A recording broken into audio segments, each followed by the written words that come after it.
Assalamualaikum warahmatullahi wabarakatuh.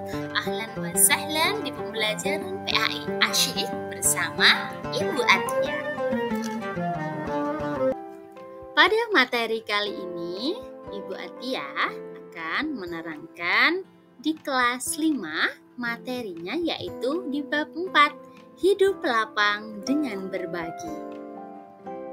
Sebelum belajar, jangan lupa berdoa. Bismillahirrahmanirrahim. Rabbi zidni ilma warzuqni fahma waj'alni minas sholihin. Amin. Baik, pada pembelajaran kali ini tujuan pembelajarannya adalah yang pertama, peserta didik dapat menjelaskan makna zakat, infak, sedekah, dan hadiah dengan benar. Yang kedua, peserta didik dapat membedakan makna zakat, infak, sedekah, dan hadiah dengan benar. Sudahkah kalian berbagi hari ini? Ayo renungkan, mengapa kita harus saling berbagi? Siapa yang selalu memberi kepada kita? Ialah Allah yang Maha Memberi. Karena itu, berbagi adalah cara kita berterima kasih kepada Allah. Kalau kalian sering berbagi, pastilah Allah akan terus memberi. Bahkan, Allah akan memberi dengan berlipat dan tidak terbatas. Sungguh hidup indah saling berbagi. Berikut adalah peta konsep yang mana dalam bab hidup lapang dengan berbagi, Ibu akan menerangkan tentang zakat, setelah itu ada infak, setelah itu ada hadiah, sedekah, serta hikmah dari keempat hal tersebut. Paham anak-anak? Yang pertama adalah zakat. Zakat artinya tumbuh, berkembang, suci, dan berkah. Sedangkan secara istilah, zakat adalah harta milik seseorang muslim atau milik badan usaha yang wajib dikeluarkan menurut ketentuan syariat Islam. Zakat ada dua, yaitu zakat fitrah dan zakat mal. Zakat fitrah dikenal sebagai zakat jiwa, sedangkan zakat mal dikenal dengan istilah zakat harta. Yang pertama, zakat fitrah. Pada bulan Ramadan, umat Islam wajib mengeluarkan zakat fitrah. Fitrah menurut bahasa artinya bersih atau suci. Sedangkan menurut istilah adalah pemberian bahan pokok menjelang hari raya Idul Fitri dengan syarat dan ketentuan yang telah ditetapkan. Zakat fitrah hukumnya wajib. Adapun orang yang berkewajiban menunaikan zakat fitrah apabila dia memiliki kelebihan harta untuk makan sehari semalam keluarganya dan masih diberikan umur dari akhir Ramadan hingga terbenamnya matahari. Tata cara menunaikan zakat fitrah. Yang pertama, zakat fitrah berupa bahan makanan pokok. Bahan makanan pokok negara kita pada umumnya adalah beras. Maka zakat fitrah menggunakan beras. Banyaknya zakat fitrah yang dikeluarkan adalah 2,5 kg beras atau 3,5 liter beras. 2. Waktu mengeluarkan zakat fitrah. Zakat fitrah wajib dikeluarkan saat matahari terbenam di akhir Ramadan atau pada malam hari raya hingga sebelum sholat Idul Fitri. Namun, zakat fitrah boleh dikeluarkan selama bulan Ramadan. 8 mustahik zakat, yaitu orang yang berhak menerima zakat.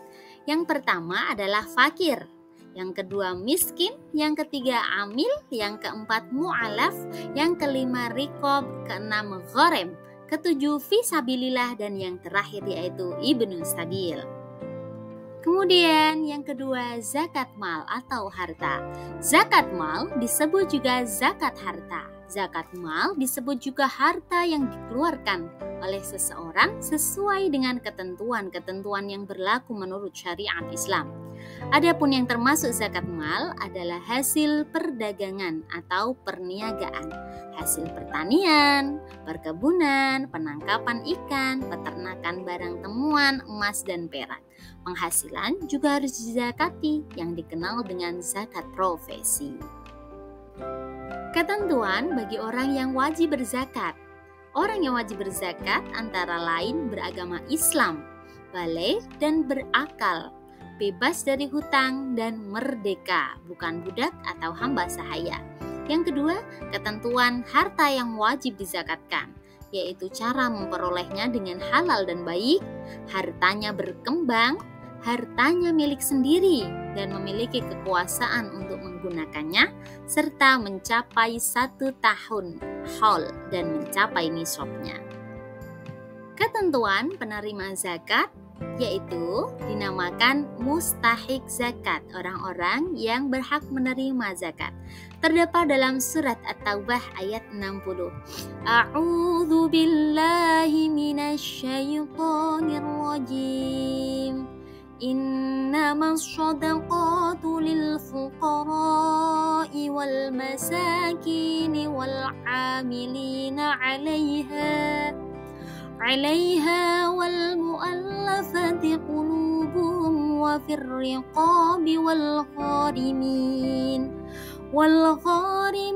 wa fi sabilillahi wa ibnis sabil fariidatan minallah wallahu alimun hakim. Terjemahnya, sesungguhnya zakat itu hanyalah untuk orang-orang fakir, orang miskin, amil zakat yang dilunakkan hatinya, mu'allaf untuk memerdekakan hamba sahaya, untuk membebaskan orang yang berhutang untuk di jalan Allah, dan orang yang sedang dalam perjalanan sebagai kewajiban dari Allah. Allah Maha Mengetahui, Maha Bijaksana. Sebab selanjutnya yaitu tentang infak. Infak berasal dari kata nafaqah yang artinya nafkah. Infak dalam arti luas mencakup zakat, sedekah, dan pemberian sukarela yang dianjurkan. Infak dalam arti khusus adalah sebagian harta seorang muslim yang dikeluarkan atau dari badan usaha untuk kepentingan dan kemaslahatan umum. Infak tidak memiliki ketentuan-ketentuan sebagaimana ketentuan zakat. Tidak ada nisab ataupun haul. Juga tidak ada ketentuan waktu kapan dikeluarkannya. Infak juga tidak harus diberikan kepada penerima tertentu, melainkan kepada siapa saja yang membutuhkan. Misalnya, keluarga terdekat, orang tua, saudara, anak yatim, dan orang dalam perjalanan. Sebab ketiga, yaitu tentang sedekah. Berbagi uang tenaga, pikiran, ataupun lainnya yang memberikan manfaat untuk orang lain. Kebiasaan berbagi secara umum ini dinamakan sedekah.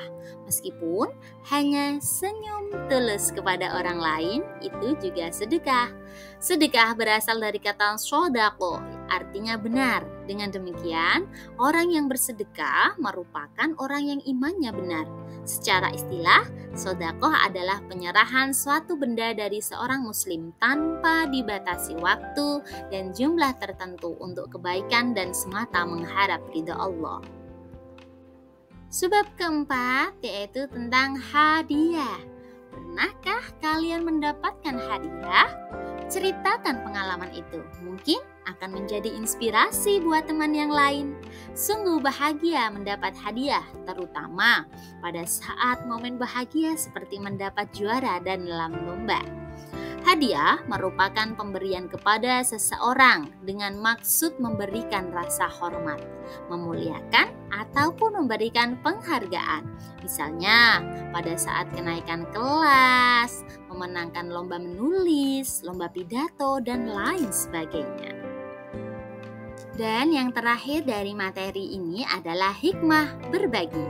Yang pertama, melipat gandakan rezeki. Yang kedua, menghapus sifat kikir atau pelit. Yang ketiga, membersihkan harta. Yang keempat, menolak musibah. Yang kelima, membantu orang lemah. Baik, terakhir saya ucapkan syukran katsiran telah menonton channel Ibu Atiyah. Terima kasih atas perhatiannya. Wassalamualaikum warahmatullahi wabarakatuh.